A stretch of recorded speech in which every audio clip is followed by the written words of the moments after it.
I was discriminated against my entire life because of my golden child sister. She tried walking down the aisle at my wedding. My sister Megan has been my parents' golden child since birth. If she accused me of stealing her toilet paper, I'd get grounded. If I had proof she stole my clothes, they'd say I was overreacting. My birthday cakes were always her favorite flavor. Family vacations went where she wanted. When I got straight A's, silence. When she got a B+, celebration dinner. In high school, she had no friends. My parents had spoiled her into a social nightmare. I was popular, which she found unacceptable. She told our parents all my friends were drug dealers. They banned me from seeing anyone. When she changed schools and finally made friends, they'd come over and bully me. My parents called it teasing. The worst part? Every boyfriend I brought home, she'd try to seduce. She'd wear revealing clothes, tell them she was better at sex, suggest I was cheating. Then she'd tell my parents they hit on her. They believed her every time, banned me from dating these terrible boys. I was labeled the school slut because of her lies. Meanwhile, when she brought home her first boyfriend, my parents worshipped him. He dumped her after 3 days, couldn't handle the weight, physically or metaphorically. I escaped at 18, went to college 5 states away, built my own life, met Daniel, got engaged, planned a small wedding. I only invited my parents and sister out of obligation. 3 weeks before my wedding, Mom called. We need to discuss Megan's role in the ceremony. She doesn't have one, she's a guest. She's your sister, she should be maid of honor. My best friend is maid of honor. Then she'll be a bridesmaid. All positions are filled. This is unacceptable. She's buying a bridesmaid dress. Make room. I hung up. The week before my wedding, Megan texted. Mom says I'm walking down the aisle before you. Send me the music list. I responded, you're not in the wedding party. We'll see about that. Wedding day arrived. I was in the bridal suite when my cousin burst in. Your sister's here in a wedding dress. What? A full white ball gown. She's telling everyone she's sharing the ceremony with you.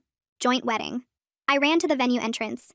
There was Megan, in a dress nicer than mine, holding a bouquet, posing for photos with my photographer. What are you doing?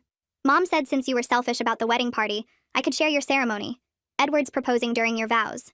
Edward was her boyfriend of 2 months. Absolutely not. It's already arranged.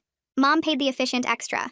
After Daniel says I do, Edward proposes, and we get married right after. My parents appeared, Mom beaming. Isn't this wonderful? 2 daughters married on the same day. You planned this without telling me? You've always been selfish about sharing with your sister. I was about to scream when Daniel appeared with his groomsmen. He saw Megan in white and his face went dark. What's happening? They're hijacking our wedding. No, Daniel said firmly. Security. The 2 off-duty cops we'd hired approached. This woman, Daniel pointed at Megan, is trespassing. Remove her. She's my daughter, Mom shrieked. And she's not on the approved guest list. Daniel pulled out a paper. We submitted a final list to security. Megan Harrison isn't on it. I stared at him. She's not? I had a feeling they'd try something. I submitted a revised list yesterday. Your parents are on it, but only as guests. Megan and Edward aren't. The security guards moved toward Megan. This is illegal, Dad shouted. It's a private venue, the officer said. If you're not on the list, you have to leave. Megan started crying. You can't do this. Mom promised. I bought this dress. Edward's going to propose. Then go get married somewhere else, I said. As security escorted her out, she screamed, I'll ruin you. I'll tell everyone what you did. I'll destroy your marriage like you destroyed mine. Mom turned on me. If she goes, we go. Okay, leave. They stood frozen, not expecting me to call their bluff. You're uninviting us from your wedding? Dad asked. You tried to hijack it, so yes. They left, screaming about disowning me. I didn't care. The wedding was perfect without them. But during our reception, my phone exploded. Megan had posted on Facebook that I'd stolen her wedding, that this was supposed to be her day, that I'd always been jealous of her.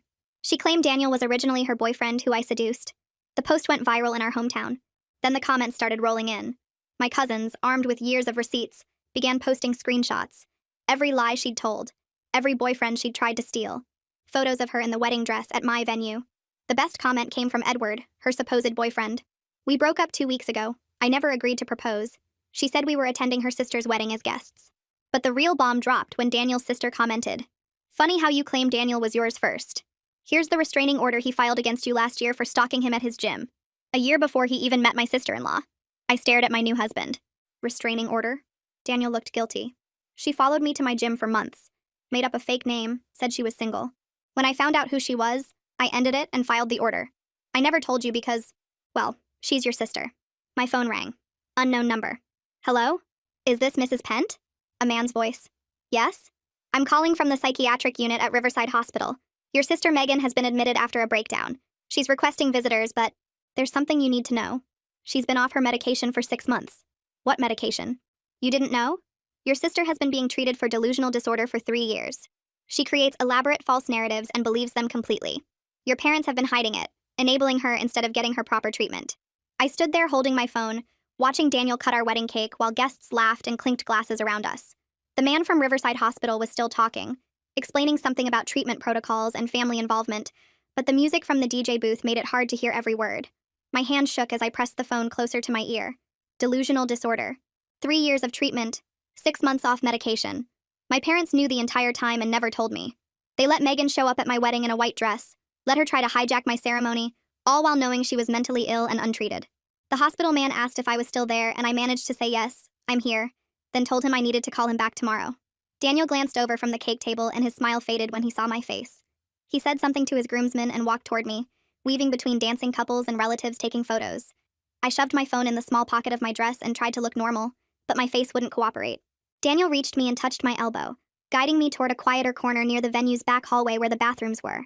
He asked what was wrong, and I just stared at him for a second, trying to figure out how to say it.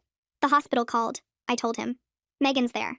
She had some kind of breakdown after they kicked her out. Daniel's jaw tightened, but he didn't look surprised, which made sense given the restraining order I'd just learned about an hour ago. I kept talking, the words tumbling out faster now. She has delusional disorder. She's been in treatment for 3 years. My parents knew and never told me. They took her off her medication 6 months ago and just let her get worse. Daniel pulled me further down the hallway, away from the music and voices. He asked if the hospital said she was okay, and I nodded. Said they have her stable now, but she's asking for visitors. His hand was warm on my arm, and I realized I was shaking. All those years, I said. All the lies about my boyfriends, the accusations, the drama. Some of it might have been her illness. My parents knew, and they still let her torture me. They still blamed me for everything. Daniel asked what I wanted to do, and I looked back toward the reception hall where our friends were celebrating, where Leanna was probably wondering where I went. We're finishing our reception, I said. We're not letting my family ruin one more second of this day. He asked if I was sure, and I pulled out my phone, switched it to silent, and dropped it back in my pocket. I'm sure. We walked back into the reception hall, and I grabbed a glass of champagne from a passing waiter. Leanna spotted me and rushed over, asking if everything was okay, and I told her everything was fine. Just some family drama that could wait until tomorrow. She hugged me hard and whispered that she was proud of me for not letting them win. The DJ announced the bouquet toss, and I kicked off my heels, gathered up my skirt, and joined the group of single women on the dance floor. I threw that bouquet as hard as I could and watched my cousin catch it with both hands, laughing and jumping. Daniel spun me around the dance floor during our last slow song, and I focused on his face, his hands, the way he looked at me like I was the only person in the room.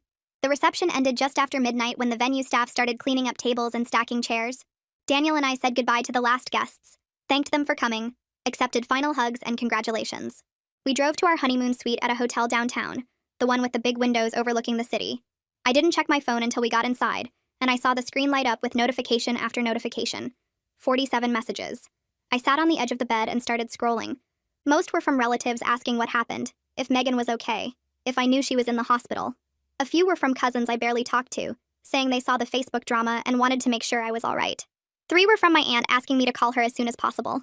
Daniel came out of the bathroom and sat next to me, reading over my shoulder. My phone started ringing and Nora's name flashed on the screen. I answered and she didn't even say hello, just launched into an explanation about why she posted all those receipts online. She said she'd been collecting evidence of Megan's lies for years, screenshots and photos and messages, because she was sick of watching my sister torture me while my parents acted like I was the problem. She said at least 6 other cousins had similar collections, stories of Megan lying about them or manipulating situations or causing drama at family events. I asked why no one ever said anything before, and Nora got quiet for a second. She said everyone was scared of my parents, scared of causing family conflict, scared of being the one to call out the golden child. But watching Megan show up at my wedding in a white dress was the last straw. She said she wasn't going to let my sister rewrite history on Facebook and make me look like the villain. I thanked her and we talked for another 10 minutes about the hospital call, about the diagnosis I never knew existed, about how my parents had hidden everything. Nora said it explained so much but didn't excuse it, and I agreed. When I hung up, Daniel was already in bed with his eyes half closed. I plugged my phone into charge and climbed under the covers next to him. He pulled me close and I tried to sleep, but my brain wouldn't shut off. Every memory from childhood played on repeat with this new information attached to it. Was Megan delusional when she told my parents my friends were drug dealers? Or was that just regular manipulation? Did she really believe my boyfriends hit on her? Or did her illness make her think that was true? How much of her cruelty came from sickness, and how much was just her being cruel? Daniel's breathing got slow and steady, but I stared at the ceiling for hours. my mind spinning between anger at my parents and this weird, unexpected sympathy for Megan. If she was genuinely mentally ill, if her brain was creating false realities she actually believed, then maybe she needed help more than she needed blame. But that didn't erase the years of pain she caused me. Daniel must have felt me tense up because he pulled me closer and mumbled something about mental illness, explaining behavior but not excusing it. I whispered that I knew, that I was trying to figure out how to feel about all of it. He said I didn't have to figure it out tonight, that we could deal with it tomorrow, and eventually I fell into a restless sleep full of dreams about white wedding dresses and hospital rooms. The next morning my phone rang at 8:30 and I grabbed it off the nightstand, still half asleep. The caller ID showed a number I didn't recognize, but I answered anyway. A man's voice said this was Curtis Dorsey calling from Riverside Hospital, and I sat up fast, suddenly wide awake. He said Megan was stable and doing better on medication, but they needed to discuss her treatment plan with family members. He said my parents had listed me as her emergency contact, and Megan was specifically asking to see me. I felt my anger spike hot and immediate. They listed me as emergency contact? After years of choosing Megan over me, years of letting her get away with everything while I got blamed? But Dorsey kept talking, explaining that Megan claimed I was the only family member who tells the truth. She needed someone who wouldn't just agree with whatever she said. I looked at Daniel, who was sitting up now, watching my face. I told Dorsey we'd come to the hospital this afternoon, and he gave me visiting hours and directions to the psychiatric unit. When I hung up, Daniel asked what I wanted to do, and I realized I was crying without meaning to. "We're canceling Hawaii," I said. "The honeymoon we'd planned for next week, the resort we'd booked 6 months ago." Daniel didn't argue, just pulled me into a hug and said we could go in 2 months instead, that this needed to be handled first. I hated that my family was stealing our honeymoon too, but I couldn't just ignore Megan in a hospital bed. We got dressed and drove to Riverside Hospital through morning traffic. The psychiatric unit was on the 4th floor with locked doors and a receptionist who checked our IDs before buzzing us through. Dorsey met us in a small consultation room with bland artwork on the walls and chairs that looked like they came from a yard sale. He was maybe 50 with gray hair and tired eyes, and he shook both our hands before sitting down. He explained that delusional disorder was different from other mental illnesses because the delusions were so specific and so real to the person experiencing them. Megan truly believed Daniel had been her boyfriend first, that I'd stolen him from her, that yesterday was supposed to be her wedding day to him. Her brain had built a complete false world around those ideas, and she'd been living in it for months while my parents pretended nothing was wrong. I felt sick hearing Curtis explain how her mind had created detailed memories of events that never happened, conversations that never existed, a relationship that was only real inside her head. Daniel squeezed my hand and I realized mine was shaking. Curtis kept talking about how delusional disorder worked differently than other mental illnesses because the person experiencing it couldn't tell their false beliefs from reality. Their brain constructed elaborate stories and filled in every detail until the delusion felt more real than actual memories. Megan had genuinely believed she was planning a wedding with Daniel, that we were having a joint ceremony, that I was the one destroying her happiness instead of the other way around. I interrupted Curtis and asked why my parents never told me about her diagnosis. He looked uncomfortable and explained they'd refused to accept it from the start. They kept insisting Megan was just dramatic, just seeking attention, just going through a phase. They'd brought her to appointments for the first year, but fought the diagnosis every session. 6 months ago, they stopped bringing her completely and took her off the medication because they said it changed her personality too much. Curtis said they wanted their old daughter back and didn't understand that without treatment, the daughter they remembered was disappearing into the illness. My hands clenched into fists, thinking about how they'd chosen denial over getting Megan actual help, how they'd let her spiral into complete breaks from reality because accepting she was mentally ill felt like admitting they'd failed as parents. Daniel spoke up then and admitted he'd known something was wrong when Megan stalked him at the gym. He said she'd shown up every day for 3 months, always timing her arrival to match his, always positioning herself near his equipment, always trying to start conversations. He'd thought she was just entitled and obsessive, just a spoiled woman who couldn't handle rejection. He'd never imagined she had a clinical disorder making her actually believe they were dating. When he'd found out through mutual friends that she was my sister, he'd ended all contact and filed the restraining order to protect himself. He looked at me with guilt in his eyes and said he should have told me earlier, but he didn't want to cause family problems. He'd hoped the restraining order would be enough to keep her away, and I'd never need to know about it. Curtis asked if we wanted to see Megan. My stomach dropped and I felt panic rise in my chest. I didn't know if I could face her after everything that happened yesterday, after years of her lies and manipulations, after learning her brain had been constructing false realities about my life. But I heard myself saying yes because I needed to understand what was real and what had been her illness talking all these years. I needed to know which of my memories were true and which were distorted by her delusions. Curtis stood up and led us down a hallway with white walls and locked doors. He used his badge to open each one, and I felt like I was walking deeper into a place I'd never escaped from. Megan's room was small with a single bed and a window that looked out at the parking lot. She sat on the edge of the bed wearing hospital clothes that were too big for her. She looked smaller than I'd ever seen her. tired and pale and nothing like the screaming bride from yesterday. When she saw me walk in, she started crying immediately. She apologized for ruining my special day with Daniel, and her voice was soft and broken. I stood frozen in the doorway because this wasn't the Megan I knew. This wasn't the sister who'd spent years tormenting me and stealing my boyfriends and telling lies that got me punished. This was someone who looked lost and scared and genuinely sorry. I made myself sit down in the chair next to her bed. I asked carefully what she remembered about yesterday. She wiped her eyes and said she remembered wearing a wedding dress and being removed from our wedding, but everything else was fuzzy and confusing. She said she remembered being angry and screaming, but couldn't recall what she'd said or why she'd been so upset. She kept calling it our wedding, like she still believed it was supposed to be a joint ceremony. Daniel stayed standing near the door with his arms crossed, and I could feel the tension coming off him in waves. Megan started talking faster and told me she really believed Daniel had proposed to her. She described elaborate fake memories of him asking her to marry him at the gym after one of their workouts together. She said they'd planned details for months, chosen her dress together at a bridal shop, discussed honeymoon destinations. She described conversations that never happened with perfect clarity, remembering exact words he'd supposedly said, and how happy she'd felt.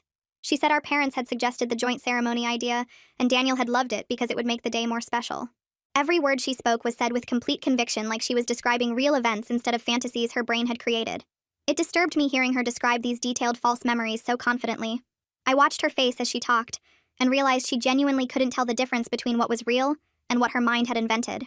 She'd been living in a completely different reality than the rest of us, and my parents had let it happen. They'd watched her spiral deeper into delusions and taken her off the medication that might have helped because they couldn't accept their daughter was mentally ill. I felt anger building in my chest, but I didn't know who to be angry at anymore. Megan for years of cruelty, or my parents for refusing to get her proper treatment, or the illness itself for stealing my sister's grip on reality. I forced myself to ask about other things from our childhood. I asked about the boyfriends she'd claimed hit on her, the friends she'd said were drug dealers, the times she'd told our parents I was doing things I'd never done. She looked confused and said she didn't remember saying those things. She asked if I was sure that had happened because it didn't sound like something she'd do. Her confusion seemed genuine, and I realized she might not remember any of it. Her brain had rewritten so much of her history that she couldn't separate truth from fiction anymore. Curtis came back later after Megan had been taken for some kind of evaluation. He sat down with Daniel and me in a different consultation room and explained that her memories were genuinely unreliable now. Some of her accusations from our childhood might have been delusional episodes even back then. Others might have been calculated manipulation before her disorder got worse. The problem was that Megan herself probably couldn't tell the difference anymore. Her brain had mixed real memories with false ones until everything blurred together into a version of history that made sense to her distorted perception. He said we might never know which of her actions came from illness, and which came from the personality our parents had created by spoiling her. The two things had tangled together over years until they were impossible to separate. I left the consultation room feeling like I'd been standing in the same spot for hours, even though Curtis had only talked to us for maybe 20 minutes. My brain kept trying to sort through everything he'd said about Megan's memories being unreliable, and her brain mixing up real events with fake ones, until she couldn't tell them apart anymore. Daniel walked beside me down the hospital hallway with his hand on my lower back, and I could feel him watching me, but I didn't know what to say. We found a quiet waiting area with uncomfortable plastic chairs and sat down because I needed to just stop moving for a second. My phone buzzed, and I saw a text from Mom saying they were on their way to the hospital and would be there in an hour. I stared at that message and felt my stomach twist because I knew this conversation was going to be awful. Daniel asked if I wanted coffee, and I said yes, even though I didn't really want it. I just needed him to do something normal while I tried to figure out how I was supposed to feel about any of this. He came back with 2 cups from the hospital cafeteria that tasted like burnt water, but I drank it anyway because it gave me something to do with my hands. The hour passed too fast and too slow at the same time. I kept checking my phone and watching people walk past us in the waiting area and trying not to think about what I was going to say to my parents when they got here. Daniel scrolled through his phone and showed me some of the Facebook comments that were still coming in on Megan's post, and apparently half our hometown was now discussing our family drama in detail. One of my old high school teachers had commented asking if I was okay.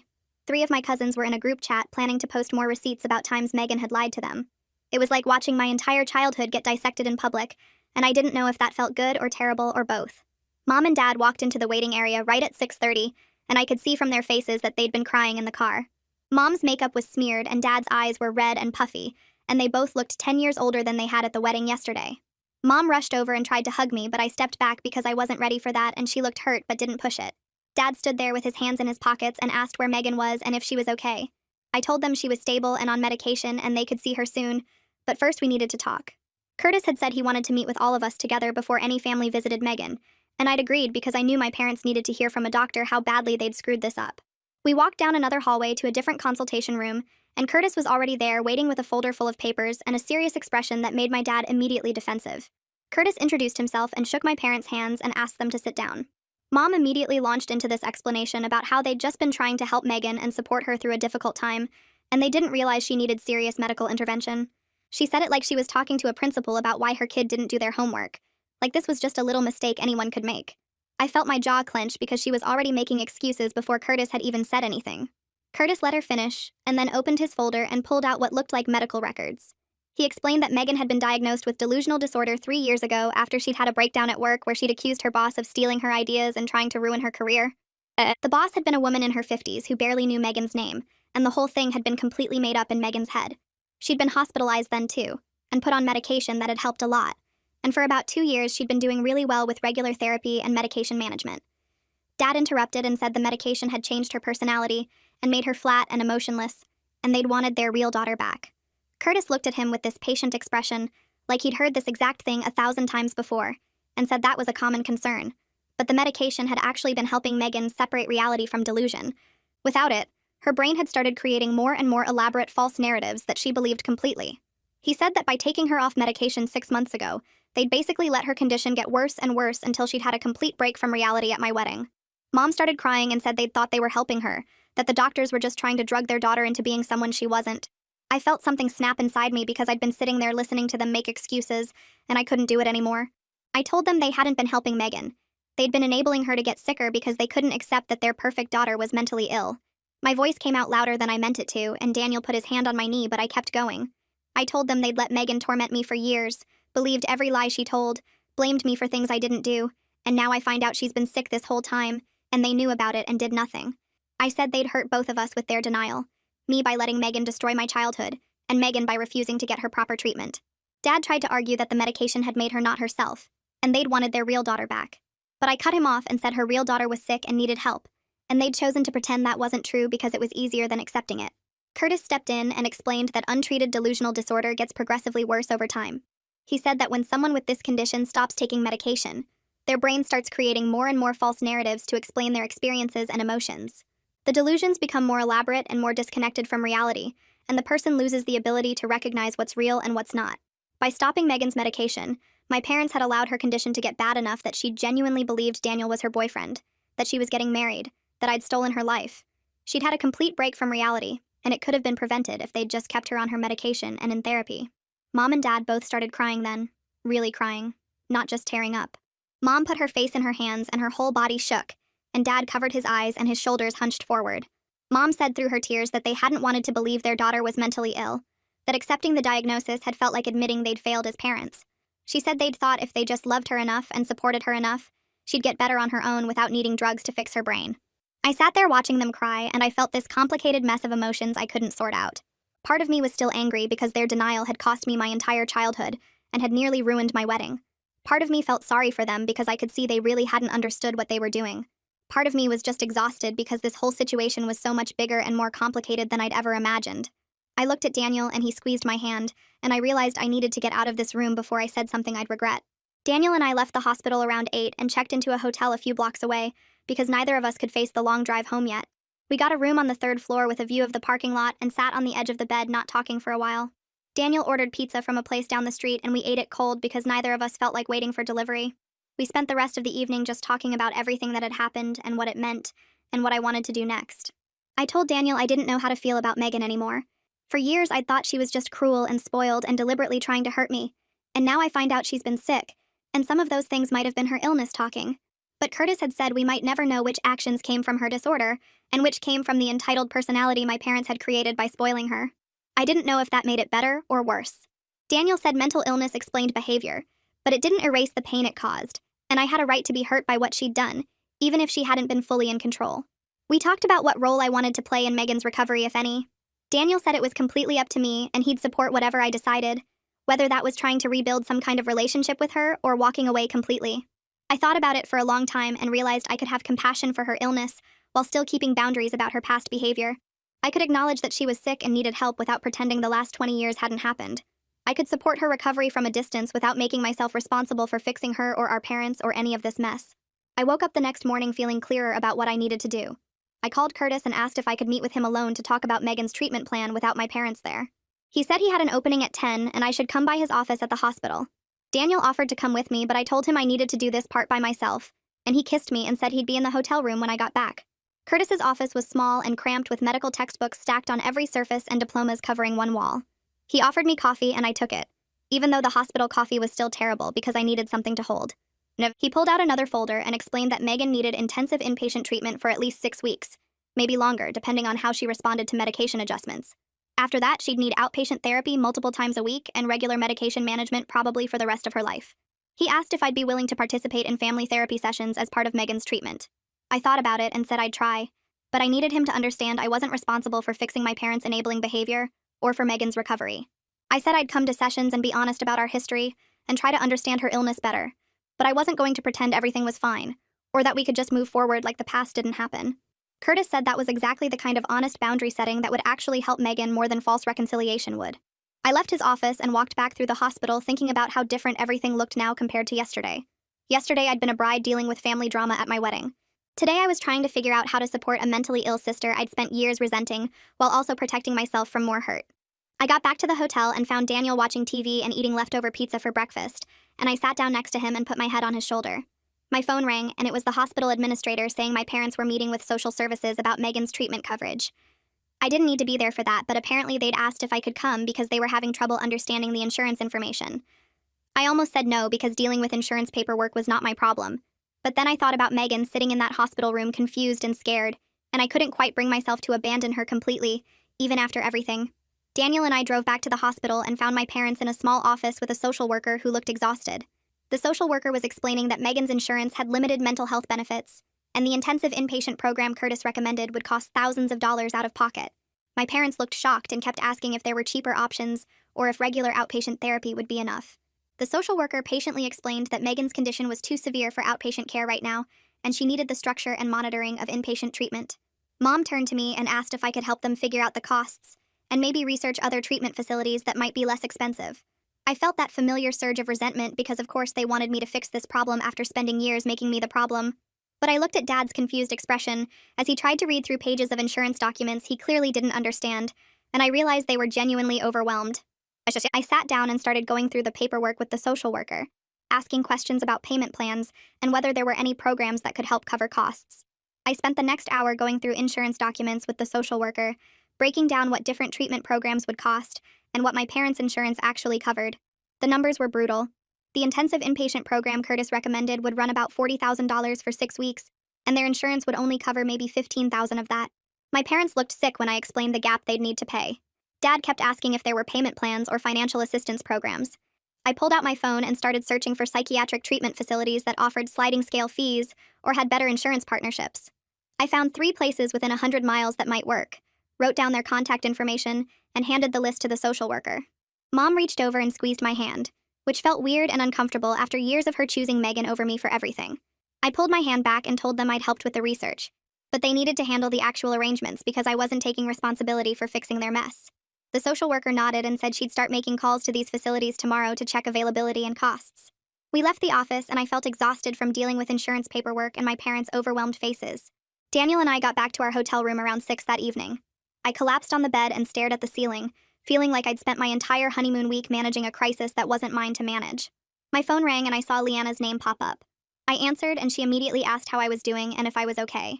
I told her I was at a hospital dealing with Megan's psychiatric treatment, instead of on a beach in Hawaii like we'd planned. Leanna was quiet for a second, then said she was calling specifically to remind me that I just got married 5 days ago and shouldn't be spending my entire honeymoon week dealing with family drama.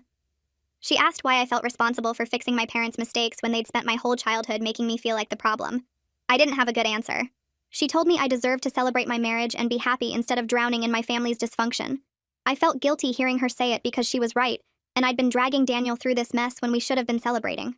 Leanna made me promise to take at least 1 full day off from the hospital visits to actually enjoy being newlyweds. I agreed and thanked her for the reality check. After I hung up, I looked at Daniel and apologized for putting him through this instead of going on our honeymoon. Daniel sat down next to me on the bed and said he married me knowing my family was complicated. He reminded me that he'd literally had my sister removed from our wedding by security, so he wasn't surprised that family drama continued afterward. He told me that handling difficult situations together is what marriage actually means, not just the fun parts. He said he'd rather be here supporting me through this crisis than sitting on a beach in Hawaii pretending everything was fine while I worried about my sister being hospitalized. I asked if he was sure because this wasn't how honeymoons were supposed to go. He kissed my forehead and said our honeymoon could wait a few months. But my family situation needed attention now. He suggested we take Leanna's advice and spend tomorrow doing something fun together instead of going to the hospital. I agreed that sounded good and felt grateful that I'd married someone who didn't run away when things got messy. The next morning, we slept in late and then drove to a nearby town that had cute shops and restaurants. We spent the day walking around holding hands, trying on ridiculous hats in a vintage store, and eating lunch at a cafe with outdoor seating. It felt amazing to just be a normal couple enjoying each other's company, instead of crisis managing my family's problems. We found a bookstore and spent an hour browsing, then got ice cream and sat in a park watching people walk their dogs. For a few hours, I actually forgot about Megan and the hospital and my parents enabling. Daniel and I talked about where we wanted to travel next year and what color we should paint our bedroom and other normal newlywed conversations. We had dinner at a nice Italian restaurant, and Daniel ordered wine, and we toasted to taking breaks from family drama. I realized how much I needed this day to remember why I married him, and that we were supposed to be celebrating, not just dealing with crises. We got back to the hotel that night, and I felt more relaxed than I had since the wedding. 2 days later, I returned to the hospital for the first family therapy session. Curtis had arranged it and said it was important for understanding the family patterns that had enabled Megan's condition to worsen. I walked into a consultation room and found my parents already sitting there looking nervous. Megan arrived a few minutes later with a nurse, looking calmer than I'd seen her in years. Daniel came with me for support and sat next to me. The therapist was a woman in her 50s who introduced herself and explained that this session would focus on identifying unhealthy family dynamics. She had us sit in a circle and started by asking each person to describe their understanding of why we were here. My parents immediately launched into explanations about how they didn't realize Megan's condition was serious and thought they were helping by taking her off medication. The therapist listened without commenting and then turned to me. Megan spoke quietly and said she was starting to understand that her brain had been creating false memories and beliefs. She apologized for ruining my wedding, then paused and said she wasn't actually sure if she really ruined it or if that was another confused memory. She looked genuinely distressed, trying to figure out what was real. She apologized for other things too, listing off incidents from our childhood, but kept stopping herself and saying she didn't know if those things actually happened the way she remembered. It was painful watching her struggle to separate reality from the false narratives her disorder had created. She said she remembered me being upset a lot when we were growing up, but couldn't tell anymore if she'd actually done the things I was upset about, or if her brain was filling in gaps with made-up details. The therapist explained that this confusion was normal for someone with delusional disorder who was just starting medication again after months without it. Megan looked at me and said she was sorry for whatever she'd actually done, even if she couldn't remember all of it clearly. The therapist shifted focus to my parents and started pointing out patterns in how they'd handled Megan's behavior over the years.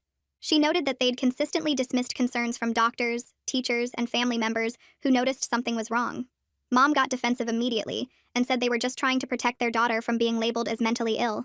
Dad jumped in and insisted they truly didn't realize how serious Megan's condition was.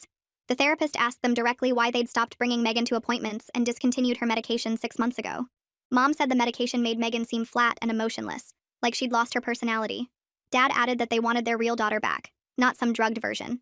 The therapist explained that what they saw as Megan's personality was actually symptoms of her disorder getting worse, and the medication had been helping her function in reality. My parents kept making excuses about not understanding the severity and just wanting to help Megan be happy.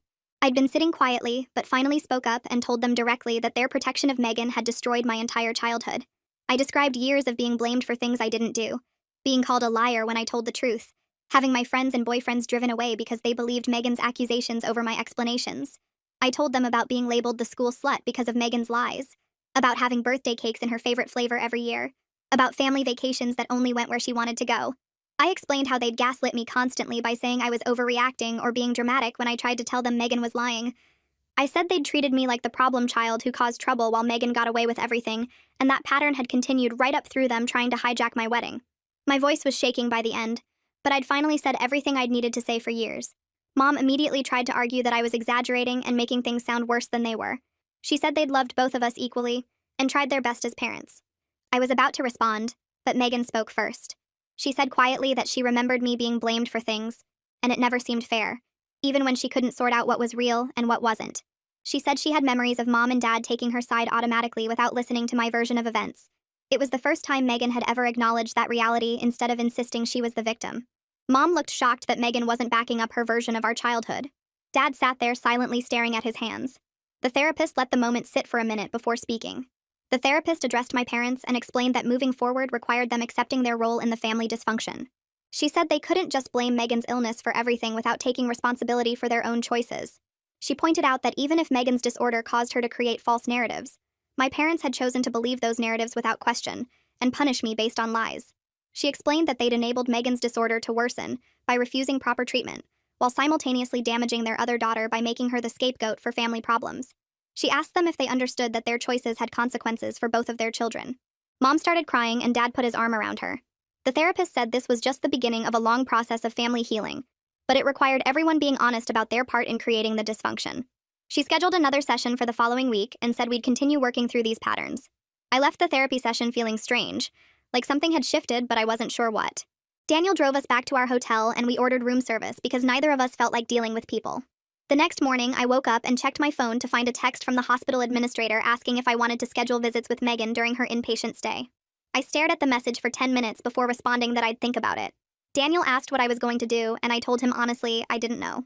Part of me wanted to never see Megan again, but another part kept thinking about her scared face in that hospital room when she couldn't tell what was real.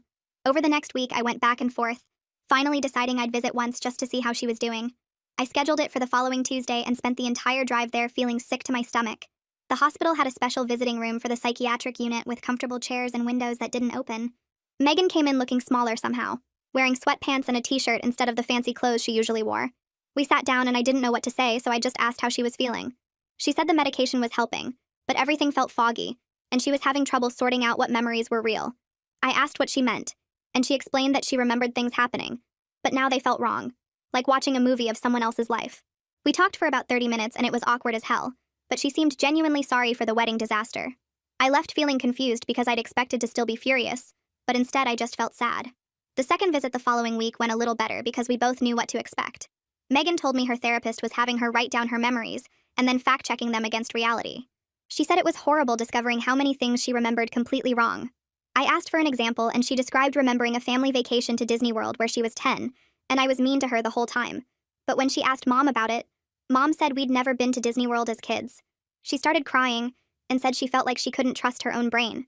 The third visit was 2 weeks later, and Megan seemed more stable, less weepy and confused. She brought up Daniel without me asking and said she needed to apologize for the stalking. I tensed up, but she continued, explaining that she remembered being at the gym and seeing him and finding him attractive, but the memories of them dating felt fuzzy now, like trying to remember a dream. She said her therapist explained that her brain had taken the attraction and built an entire false relationship around it. I asked if she understood why Daniel got the restraining order and she nodded, saying she did now, but at the time she genuinely believed they were together, and I was trying to steal him. She looked me in the eye and said she was terrified of her own mind, of not knowing what was real and what her disorder made up.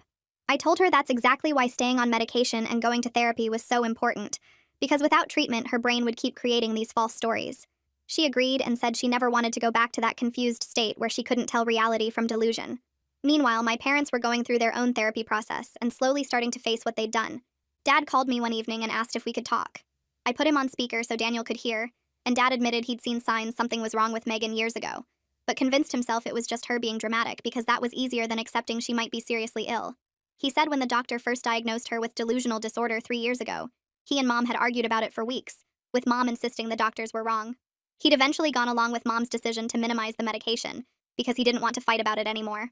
I asked why they never told me, and he said they were ashamed and didn't want me to think badly of Megan. I almost laughed at that because I already thought badly of Megan for years of actual behavior, but I kept quiet and let him talk. He apologized for always taking Megan's side and said he realized now they'd hurt both of us, me by making me the scapegoat, and Megan by not getting her proper help. The next week, Mom called and had her own confession. She said she knew the medication was helping Megan, but hated how it made her less energetic and bubbly.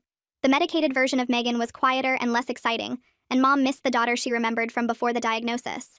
So 6 months ago, when Megan complained the medication made her feel flat, Mom had encouraged her to stop taking it. Mom said she thought maybe the doctors were wrong and Megan would be fine without the pills. Instead, Megan got worse and worse until the wedding day breakdown.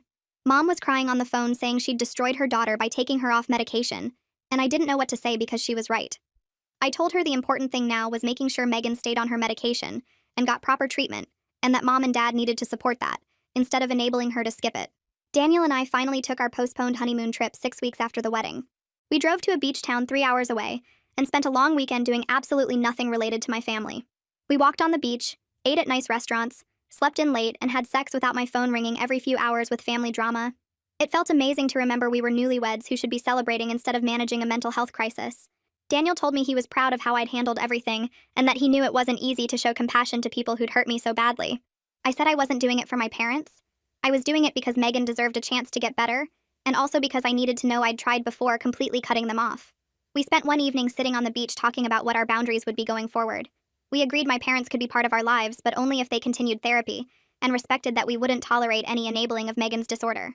We decided Megan could rebuild a relationship with me slowly if she stayed in treatment, but we weren't going to pretend the past didn't happen. Daniel asked if I thought we'd ever have a normal family relationship, and I said probably not, but maybe we could have an honest one. While we were at the beach, Megan completed her 6-week inpatient program and moved to outpatient care. The hospital called to let me know she was discharged and that her psychiatrist wanted to schedule a follow-up meeting with family. I called back after we got home and scheduled it for the following week. When I went in for the meeting, the psychiatrist said Megan was responding really well to her medication and showing good insight into her condition. He explained that insight meant she understood she had a disorder and that her perceptions couldn't always be trusted. He said that was a crucial part of treatment because patients without insight often stopped taking medication, believing they were fine. Megan was attending outpatient therapy 3 times a week and meeting with him monthly to monitor her medication. He asked if I was willing to continue having contact with her, and I said yes, but with clear boundaries. I got home from the hospital meeting to find a text from Megan, asking if we could meet for coffee. I stared at my phone feeling anxious because meeting outside the hospital felt like a bigger step. I talked it over with Daniel and he offered to come with me for support. We agreed he'd sit at a nearby table so Megan and I could talk privately, but he'd be there if I needed him. I texted back and we set up a meeting for Saturday morning at a coffee shop halfway between our places. Saturday came and I was nervous the whole drive there. I got to the coffee shop first and ordered a latte, then sat at a corner table where I could see the door. Megan arrived 5 minutes later and I barely recognized her. She looked healthier than I'd seen her in years, her face calmer and less manic. She'd gained a little weight, which actually looked good on her, and she was dressed in normal jeans and a sweater instead of the attention-seeking outfits she used to wear. Daniel came in behind her and took a seat 3 tables away with his own coffee and a book. Megan sat down across from me and immediately thanked me for not abandoning her completely, despite everything she'd put me through. She said most people in her position would have family members who just walked away, and she understood that would have been fair. I stirred my latte and watched her face as she talked about her therapy sessions. She said the doctors helped her see how much of her childhood was mixed up in her head, not just the recent stuff with Daniel, but years of believing she deserved special treatment because our parents acted like she did. She admitted she knew she was manipulating them sometimes, using their guilt and favoritism to get what she wanted even when her disorder made her believe twisted versions of reality. I appreciated hearing her take responsibility, but told her we couldn't just pretend years of damage never happened. Some things she did felt calculated and mean even before her condition got really bad, and I needed time to figure out what I could forgive. She nodded and said she understood, that she wasn't expecting me to suddenly act like we were close sisters who shared secrets and went shopping together. She asked if maybe we could start with just being polite family members who met for coffee sometimes, and if that went okay for a while, maybe build something more than that eventually. I agreed to try because she seemed genuine, and Daniel gave me a small thumbs up from his table across the room. 3 days later, my mom called and asked if we could have a family dinner to start fresh. I felt my stomach tighten because I knew exactly what she meant by fresh, which was pretending none of the bad stuff happened and going back to how things were. I told her I'd come to dinner, but only at a restaurant where I could leave if things got uncomfortable, not at their house where I'd feel trapped. I also said we weren't going to act like the past didn't exist, or that everything was magically fixed now. Mom was quiet for a minute, then agreed and said she'd make a reservation at an Italian place near their house for Saturday night. I hung up feeling anxious and told Daniel about it while we made dinner that evening. He offered to come with me, but I said this was something I needed to do alone with my family, though I appreciated him wanting to protect me. Saturday came and I drove to the restaurant feeling sick to my stomach. I got there first and sat at the table they'd reserved, a corner booth that felt too intimate for how awkward this was going to be. My parents arrived next looking older and more tired than I remembered from the wedding, and Megan came in last wearing jeans and a plain shirt instead of her usual look-at-me outfits. We ordered drinks and appetizers while making uncomfortable small talk about the weather and my new apartment. Then my dad cleared his throat and said they wanted to apologize for how they raised us. Mom actually started crying and said they were wrong to always take Megan's side, wrong to dismiss my feelings for all those years, wrong to make me feel like I didn't matter as much as my sister. Dad said they realized through their therapy sessions that they damaged both of us, me by making me invisible, and Megan by never holding her accountable. It wasn't enough to fix everything that happened, but it was more than I'd ever heard from them before. Megan stayed quiet through most of the meal, pushing pasta around her plate and barely looking up. When she did talk, she asked simple questions about my job and apartment without trying to make everything about her. She seemed uncomfortable, but like she was genuinely trying to be different. When the check came, Dad paid and asked if we could do this again in a few weeks. I said maybe, that I needed to see how I felt after processing tonight. We all walked out to the parking lot together, and Megan gave me an awkward half hug before getting in her car. My parents both hugged me too, and Mom whispered that she loved me and was sorry. I drove home feeling confused and emotionally exhausted, but also like maybe something had actually shifted. Over the next few weeks, I set up clear rules with my family about what I was willing to do. I told them I'd support Megan's recovery by meeting with her sometimes and answering her texts, but I wasn't going to be her therapist or best friend. I told my parents I'd have occasional dinners with them, but I wasn't coming to their house for holidays or pretending we had a normal family relationship. I said if they went back to their old patterns of favoring Megan or dismissing me, I'd walk away and not come back. They all agreed to my terms, though I could tell it was hard for them to accept I was setting boundaries they couldn't negotiate around. Daniel supported every decision I made and never pushed me to forgive them faster or give them more chances than I was comfortable with. 2 months after our chaotic wedding day, Daniel and I finally took our real honeymoon to Hawaii. We spent a week on Maui staying at a resort right on the beach, swimming and hiking and eating amazing food. It felt incredible to relax and focus on being newlyweds instead of managing family drama. We talked about our future together, about buying a house and maybe having kids someday when we were ready. I realized I could actually breathe and be happy knowing my family situation was more stable now, even if it would never be perfect. Daniel held my hand on the beach one evening and told me he was proud of how I handled everything, that a lot of people would have either completely cut off their family or let them walk all over boundaries again. On our 4th day in Hawaii, my phone buzzed with a text from Megan. She sent a photo of herself sitting in a circle of chairs with other people, all of them holding notebooks and looking engaged. She said it was her outpatient therapy group, and thanked me again for not giving up on her completely, for giving her a chance to prove she could be better. I showed Daniel the photo and felt genuinely happy seeing her smile look real instead of forced or manic. I texted back telling her I was proud of her for sticking with treatment and that I'd see her for coffee when I got back home. She sent back a simple thanks and a heart emoji, which was more normal sister behavior than anything she'd ever sent me before. I put my phone down and looked out at the ocean, feeling the warm sun on my face and Daniel's arm around my shoulders. I realized I was actually happy for Megan's recovery, while also accepting that we'd never have the kind of relationship where we called each other every day, or were each other's best friends. We were finding a new version of being sisters that worked for both of us, one built on honesty and boundaries instead of the toxic patterns we grew up with. It wasn't the fairy tale ending where everything was perfect and we all lived happily ever after, but it was real and it was something I could live with. I leaned into Daniel and watched the waves crash against the shore, grateful for the life I'd built away from all that dysfunction, and hopeful that maybe my family could actually change this time. I got back from Hawaii and found 3 missed calls from Nora. She left a voicemail asking if we could talk soon about some family stuff. Nothing urgent, but important. I called her back that evening, and she told me that a bunch of our cousins had been talking after seeing the Facebook drama from my wedding. They all felt terrible about staying quiet for so many years while they watched Megan treat me like garbage. Nora said at least 7 of them wanted to meet up and apologize for not speaking up when they saw what was happening. I told her an apology wasn't necessary, but I'd be happy to see everyone. We set up a lunch at a restaurant near my apartment for the following Saturday. Daniel came with me for support, but sat at a different table to give us space. My cousins showed up one by one until there were 8 of us crowded around a big table. They started sharing their own stories about Megan. My cousin Jillian told us about a summer when Megan accused Jillian of stealing her jewelry, and our aunt made Jillian turn out all her pockets and bags in front of everyone at a family barbecue. The jewelry was later found in Megan's own room, but no apology ever came. My cousin Josh said Megan told his parents he was selling drugs in high school, which got him grounded for 3 months and nearly cost him his college acceptance. My cousin Sarah described how Megan spread rumors that Sarah was pregnant at 16, which destroyed Sarah's reputation at the school and made her parents pull her out and homeschool her for a year. Each story was like looking in a mirror. They'd all experienced the same pattern of lies, false accusations, and our family believing Megan without question. Nora said she'd wanted to say something at so many family gatherings, but was scared of causing drama or making things worse for me. I told them I understood, and that I'd spent years thinking maybe I was the problem. Maybe I really was as terrible as Megan made me seem. Hearing that other people saw the same patterns and experienced the same treatment made something loosen in my chest that had been tight for 20 years. We spent 3 hours at that restaurant sharing stories and laughing about the absurdity of it all now that we could see it clearly. A few weeks after that lunch, my mom called and asked if I'd be willing to meet them at a coffee shop. She said they'd started going to a support group for families dealing with mental illness and wanted to talk to me about what they were learning. I agreed but told Daniel where I'd be and asked him to call me in an hour as an excuse to leave if I needed one. My parents looked older when I met them, more tired around the eyes. Dad ordered coffee for all of us, and Mom pulled out a notebook she'd been keeping from the support group sessions.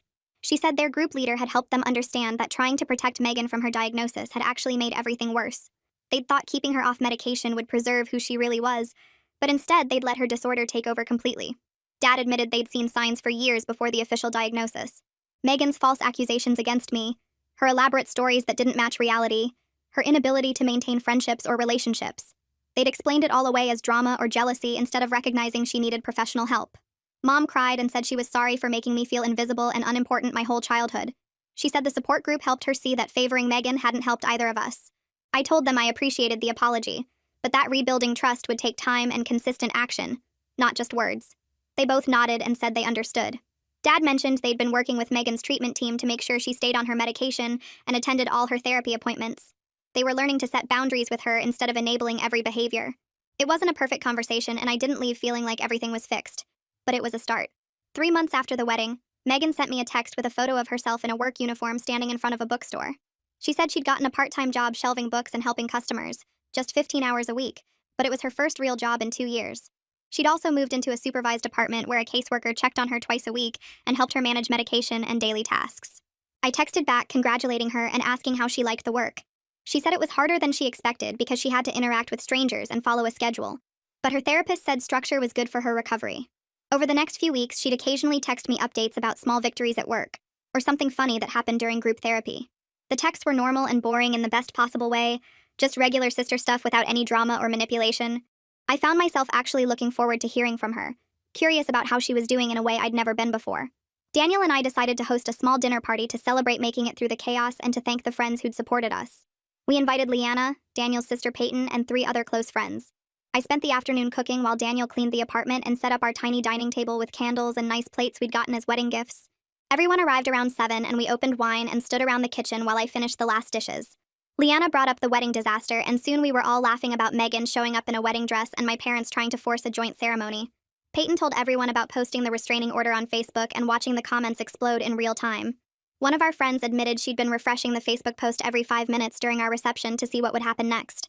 Daniel raised his glass and said he married me knowing my family was complicated, but watching me handle everything with such strength made him love me even more.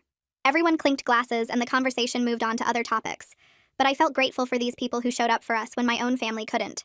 My relationship with my parents started improving slowly over the following months. They came to our apartment for dinner once and brought a photo album of pictures from my childhood they thought I might want. Mom pointed out photos from birthdays and school events they'd actually attended, trying to show me they hadn't completely ignored me even if it felt that way. I appreciated the gesture even though looking at those photos mostly reminded me of feeling secondary to Megan at every event. They asked about my job and our life together, actually listening to my answers instead of waiting to talk about Megan. We started having phone calls every couple weeks that felt less forced and more genuine.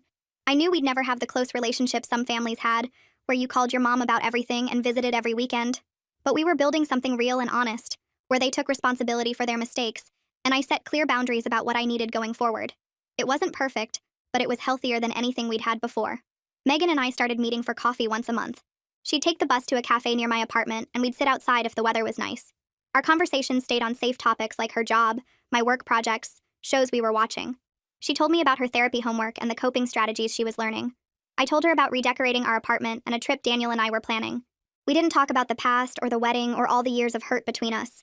Sometimes the conversation felt awkward, and I'd run out of things to say. But there was something genuine growing between us that hadn't existed before. She was trying hard to be better, and I respected that effort even if I couldn't forget everything that happened. After each coffee date, I'd feel okay about seeing her again next month, which was more than I'd ever expected to feel about my sister.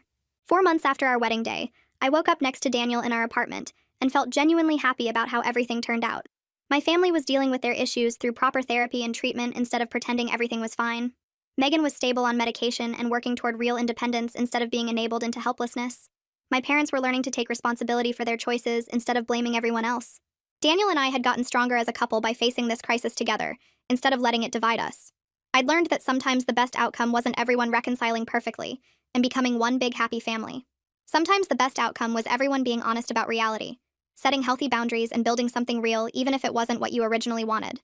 I still had complicated feelings about my childhood, and all those years of being treated as less important than Megan. But I also had a life I'd built for myself, people who actually cared about me, and a family that was finally dealing with their problems instead of creating new ones. That was enough.